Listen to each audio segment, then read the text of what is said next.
Selamat datang di channel Alur Donghua. Sebelum menonton, silahkan subscribe, biar Mimin tambah semangat update-nya.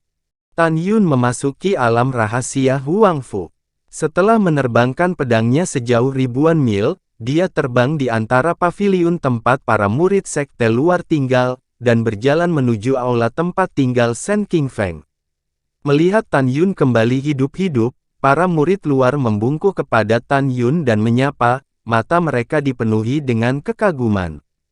Tan Yun berjalan sampai keluar aula Shen Qingfeng. Tan Yun berjalan langsung ke aula, mengejutkan tubuh tua Shen Qingfeng, dan kemudian dia sangat senang. Shen Qingfeng memegang Tan Yun dengan penuh semangat, dan meneteskan air matanya. Tan Yun ingin mengobrol dengan Shen Qingfeng sebentar, tetapi dia diusir dari aula oleh Shen Qingfeng, jadi Tan Yun bergegas menemui cucunya Mu Mengyi. Setelah Tan Yun memasuki gerbang dalam, dia tidak langsung pergi ke gerbang abadi, tetapi terlebih dahulu pergi ke gerbang dalam Danmai. Setelah memasuki Danmai, seorang murid Danmai yang terkenal sangat bersemangat ketika melihat kembalinya Tan Yun dari kematian. Ketika Tan Yun menemukan Shen Qingqiu, Shen Wende baru saja memberitahu Shen Qingqiu bahwa dia belum mati. Shen Qingqiu menarik Tan Yun, dan setelah beberapa saat menanyakan tentang kehangatan, dia mengusir dia keluar dan memintanya untuk segera pergi ke divisi pil gerbang abadi untuk melaporkan keselamatan kepada Shen Subing, sesepuh berjasa dari divisi pil gerbang abadi. Pada saat yang sama, Qian Xianwan mendesak agar Tan Yun diizinkan berdiri di bawah pintu Shen Subing dan terus memenangkan kehormatan bagi Shen Subing. Setelah Tan Yun setuju untuk pergi, dia datang ke Gunung Abadi Changling, mengunjungi ratusan murid Taman Pengobatan Lingshan, dan menghadiahkan masing-masing pedang terbang harta karun kelas atas dan 100.000 batu roh kelas tinggi. Dia juga memberi tahu para murid Taman Obat Lingshan, siapapun yang berani menggertak mereka harus pergi ke gerbang peri dan melapor padanya. Tan Yun membunuh lebih dari 9.000 orang dalam 2 percobaan di Tanah Abadi. Di antara rampasan yang dia panen, barang yang paling diperlukan adalah pedang terbang dan batu roh yang berharga. Sebelum Tan Yun pergi, dia menginstruksikan semua orang untuk berkultivasi dengan keras, dan dia menunggu mereka di gerbang peri, berharap mereka akan dipromosikan ke alam pemurnian jiwa tingkat pertama sesegera mungkin dan menjadi murid dari Taman Obat Gerbang Peri. Setelah itu, Tan Yun memegang pedang di loh batu Taman Pengobatan Lingshan, dan dia menulis. Mereka yang memasuki Taman Obat Lingshan, yang berani menghina murid-muridku di Taman Obat tanpa alasan, akan menerima konsekuensinya. Penanda tangan Tan Yun. Kata-kata Tan Yun, untuk para murid Taman Pengobatan Lingshan, akan menjadi jimat yang tidak akan lagi mudah diganggu oleh murid dalam lain. Tan Yun pergi dengan air mata berlinang sebagai murid di kebun obat. Huangfu Shengzong dibagi menjadi murid sekte luar, sekte dalam, sekte abadi, dan sekte sage selain murid tukang. Murid luar tinggal dalam kelompok paviliun dengan radius 800 mil. Tempat di mana para murid dalam adalah area Gunung Suci Mata Air Spiritual dengan radius 600.000 mil. Tempat di mana 9 murid pembantu dari gerbang abadi berada adalah domain Lingshan Lembah Abadi dengan radius 800.000 mil. Xianghu Lingkuanyu memiliki luas 800.000 li, dan di lembah yang tenang di tengahnya adalah kota Xianmenfang kota Xiangufang. Di daerah 800.000 mil, ada 42 alam rahasia kecil, 33 di antaranya adalah alam rahasia kecil bagi murid-murid Xianmen untuk berlatih, dan 9 alam rahasia kecil lainnya adalah tempat di mana murid-murid 9 divisi gerbang abadi berlatih. Aura dunia dalam rahasia kecil sangat kaya, yang 50% lebih kaya dari wilayah Gunung Suci Mata Air Spiritual murid dalam. Di dalam wilayah 9 rahasia, ada banyak lembah yang tenang, dan setiap murid dari pintu abadi akan diberi lembah independen untuk berkultivasi. Setelah Tan Yun memasuki area gerbang abadi, dia memutuskan untuk kembali ke divisi Pil untuk melihatmu Meng Yi, dan kemudian ke Qimai dan 5 jiwa untuk menemukan Zhong Wu Xiao dan Sue Zian. Tan Yun mengendarai perahu roh dan berlari menuju gerbang Gunung Danmai. Setelah seharian terbang, Tan Yun mengemudikan perahu roh yang tergantung di tengah gunung awan yang menjulang tinggi dan puncak peri hijau yang subur. Berdiri di lereng gunung adalah monumen batu setinggi ribuan kaki, di mana kata Divisi Pil terukir. Setelah Tan Yun turun perahu roh, alisnya berkerut, dan dia melihat seorang murid Danmai yang tidak dapat dikenali, yang membengkak menjadi kepala babi, menjaga gerbang dengan jiwa sejati. Halo, saudaraku, saya Tan Yun, murid baru, dan saya di sini untuk melapor ke Danmai Abadi. Tan Yun mengacungkan tinjunya ke arah murid itu. Tiba-tiba, murid itu terkejut dan menatap Tan Yun ke samping. Kemudian, air mata mengalir dari matanya dan menangis dengan keras. Tan Xian, sangat bagus bahwa kamu belum mati. Mendengarkan suara yang familiar itu, Tan Yun tiba-tiba melangkah maju, menatap murid muda yang memar itu dengan tak percaya, matanya yang berbintang dipenuhi dengan niat membunuh. Saudara Luo, ada apa denganmu? Siapa yang menyakitimu seperti ini? Itu benar, murid yang dipukuli secara mengerikan di depan Tan Yun dan menjaga gerbang adalah Luo Fan. Salah satu teman Tan Yun, Luo Fan. Orang lain tentu saja Song Hong. Saudara Tan Xian, aku terluka oleh Pang Tong. Luo Fan mengertakkan gigi. Pang Tong, mata Tan Yun muram, siapa dia? Dari mana? Dan apa yang terjadi? Kamu bisa memberitahuku perlahan. Luo Fan segera berkata, Tan Xiandi, apakah kamu masih ingat Pang Xiyuan, tetua ketiga dari divisi Pil kita? Tentu saja aku ingat. Tan Yun berkata, dia ingat dengan jelas bahwa ketika dia mundur di pagoda biji sesawi di gerbang dalam, dia hampir terbunuh oleh bandot tua itu. Pada akhirnya, dia sekarat dan melarikan diri kembali ke kebun obat Lingshan dan berpura-pura mati. Ketika semua orang mengira dia sudah mati, dia membawa singa naga emas ke Gunung Pangdaosian dan menghancurkan Pang Xiyuan. Pang Xiyuan disuruh Luwu, dan kemudian dibunuh Tan Yun sebelum berangkat ke Sekte Abadi. Ayah Luwu ada tetua keempat dari gerbang abadi Danmai, Lu Yi. Guru Lu Yi adalah penguasa divisi Pil saat ini, Gongsun Yangchun, kepala gerbang suci. Tan Yun tahu bahwa tujuan jadi murid Sen Subing di Huangfu Shengzong adalah untuk membalaskan dendam mendiang ayahnya Sen Tianqi. Lebih dari 30 tahun yang lalu, Gongsun Yangchun lah yang memfitnah Sen Tianqi dan akhirnya membunuh Sen Tianqi. Setelah itu Gongsun Yangchun mengambil alih ketua divisi Pil. Memikirkan hal ini, Tan Yun memandang Luo Fan dan berkata, Saudara Luo, lanjutkan. Iya, Luo Fan berkata dengan marah, Tan Xian, Pang Tong ini adalah putra tunggal Pang Xiyuan. Sekarang dia adalah murid dari Lu Yi, penatua keempat dari divisi Pil Abadi. Tan Xian, selama kehadiranmu selama lebih dari 3 tahun, Song Hong, suster mudamu, dan lebih dari 100 murid Pil yang dipromosikan ke alam pemurnian jiwa tingkat pertama selama persidangan di Tanah Abadi, telah ke gerbang abadi Danmai. Ketika saya pertama kali memasuki, tidak ada yang mengganggu kami. Tetapi kemudian, Pang Tongda dan beberapa jenius divisi Pil gerbang abadi. Dia ingin mendapatkan suster mudamu, jadi Song Hong dan saya, serta lebih dari 100 pemurnian jiwa, berusaha menghentikan mereka, jadi kami menyinggung Pang Tong dan yang lainnya.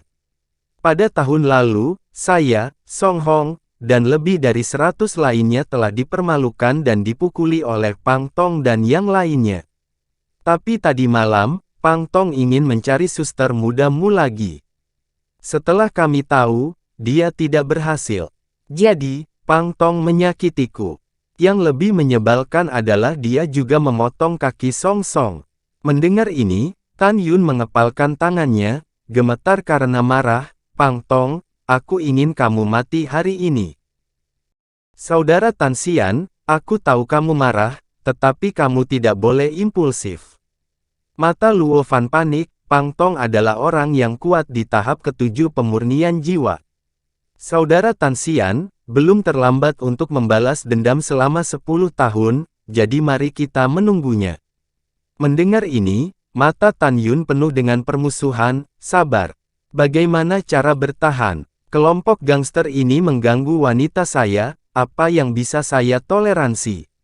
Saudara Luo, jangan khawatir, alam pemurnian jiwa ke-7 seperti anjing di mataku.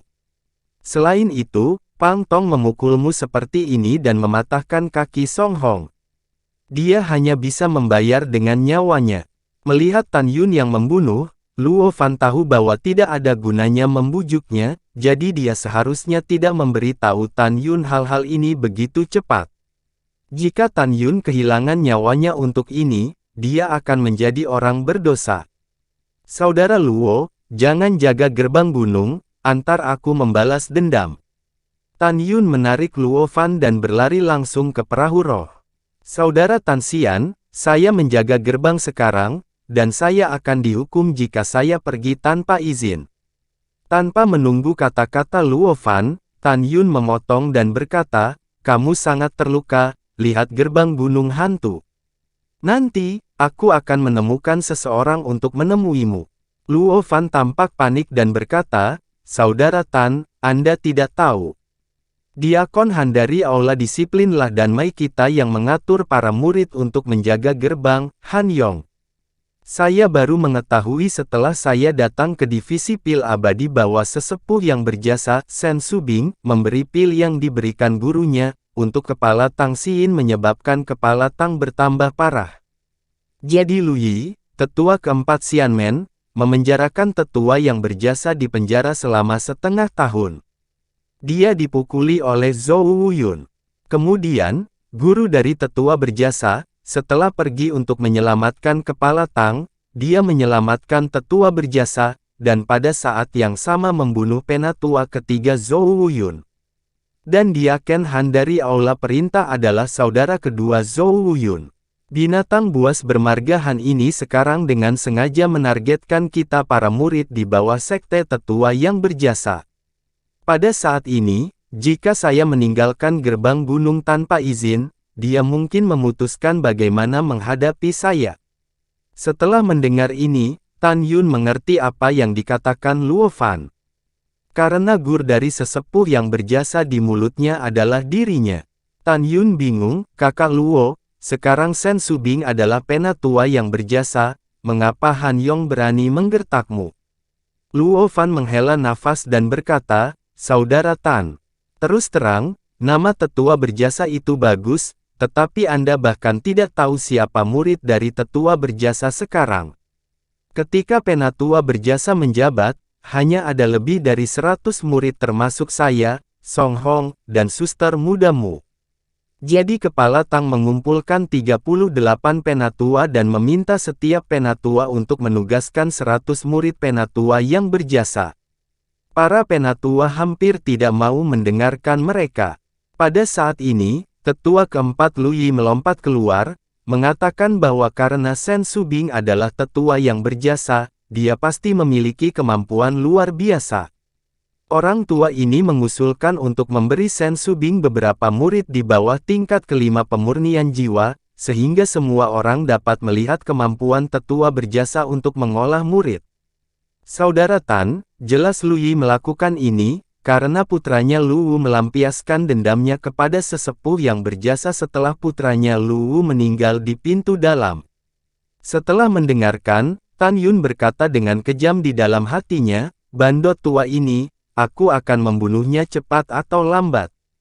Setelah itu, Tan Yun berkata lagi, saya mengerti, tampaknya kehidupan penatua berjasa di gerbang abadi benar-benar sulit. Mata Tan Yun muram, saudara Luo, tunggu sampai kamu pulih dari cederamu sebelum kamu datang untuk menjaga gerbang. Adapun Han Yong kalau berani mengganggumu, aku pasti tidak akan membiarkannya. Pergi, tunjukkan jalannya, bawa aku menemui Meng Yi dulu, dan dalam perjalanan, kamu akan memberitahuku situasi gerbang abadi secara detail. Apalagi jika ada bajingan yang ingin mengganggu Meng Yi. Mendengar itu, Luo Fan tidak tahu dari mana Tan Yun memiliki keberanian, dan meninggalkan gerbang tanpa izin.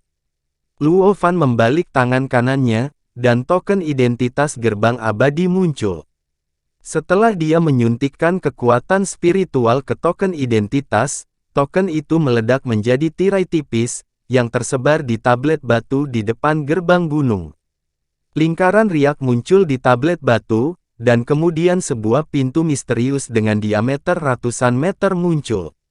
Setelah Luo Fan mengendarai perahu roh dan membawa Tan Yun ke pintu alam rahasia segera menghilang. Saat memasuki ranah rahasia divisi pil, Tan Yun tidak perlu bernapas. Aura surga dan bumi yang kaya menembus ke dalam rongga hidung. Melihat ke kejauhan, Anda dapat melihat lembah-lembah yang indah di mana auranya meresap, dan awan masih melekat, seperti negeri dongeng. Tan Yun menutup mata dan mendengarkan semua yang dikatakan Luo Fan. Tan Yun mengetahui dari Luo Fan bahwa selain kepala tetua Tang Xinying, ada 39 penatua dan ratusan diaken di gerbang abadi Danmai. Semua tetua kuat di alam jiwa ilahi, dan mereka juga adalah alkemis yang disegani. Jelas, dalam 3 tahun ini, Shen Subing telah pindah dari tahap ke-9 penyempurnaan jiwa ke tahap pertama tahap jiwa ilahi. Ratusan diaken semuanya adalah basis kultivasi kesempurnaan agung dari alam pemurnian jiwa dan alkemis agung Ordo Suci. Selain itu, ada lebih dari 200.000 murid Danmai abadi, 3 kali lebih banyak dari murid Danmai dalam. Pintu bagian dalam murid Danmai hanyalah transisi di pintu bagian dalam. Mereka akan dapat beralih dari tahap pertama jiwa janin ke tahap pertama pemurnian jiwa setelah berada di pintu dalam selama setidaknya 20 atau 30 tahun, dan kemudian menjadi pil pintu abadi. Adapun murid pil abadi, jika Anda ingin pindah dari tahap pertama pemurnian jiwa ke tahap pertama jiwa ilahi untuk menjadi murid pintu suci, panjangnya bisa ratusan tahun, tetapi lebih pendek adalah beberapa dekade. Tentu saja, 8 meridian Xianmen lainnya juga beberapa kali lebih banyak daripada yang ada di sekolah dalam. Sekarang para murid dari pemurnian jiwa 9 divisi gerbang abadi telah mencapai 3 juta. Dibandingkan dengan gerbang bagian dalam, gerbang peri bisa disebut tanah macan, naga tersembunyi. 3 juta murid abadi saat ini tidak ada apa-apanya dibandingkan dengan saat leluhur masih hidup 50.000 tahun yang lalu. Pada masa kejayaan Huang Fushengzong, jumlah murid Xianmen Jiumai saja mencapai 20 juta. Kemudian, Tan Yun mengetahui dari Luo Fan bahwa sekarang ada puluhan ribu murid di bawah para tetua sekte abadi Danmai, dan ada 7.000 atau 8.000 murid, tetapi Shen Subing memiliki kurang dari 4.000 murid. Shen Subing adalah penatua paling muda, murid tingkat terendah, kualifikasi keseluruhan, dan pencapaian terburuk dalam alkimia. Dia memiliki nama seorang penatua yang berjasa, tetapi kemiskinan murid-muridnya terlihat jelas. Selain itu, di antara lebih dari 200.000 murid divisi pil abadi, tahap 1 hingga 6 dari alam pemurnian jiwa ada 50%. Mereka yang tahap ke-7 hingga ke-9 dari alam pemurnian jiwa sekitar 40%, mereka yang berada dalam keadaan pemurnian jiwa dari kesempurnaan agung berjumlah kurang dari 20.000 orang. Karena sejak Mu Mengyi dipromosikan menjadi murid gerbang abadi, dia telah dipuji sebagai salah satu dari 9 wanita cantik gerbang abadi. Ada banyak murid laki-laki yang menginginkan kecantikan Mu Mengyi. Dan lembah peri tempat tinggal Mu Mengyi, setiap hari ada murid laki-laki yang menjaga di luar lembah. Terima kasih sudah menonton, sampai jumpa di episode selanjutnya. Jangan lupa subscribe, like, dan nyalakan loncengnya. Sampai jumpa.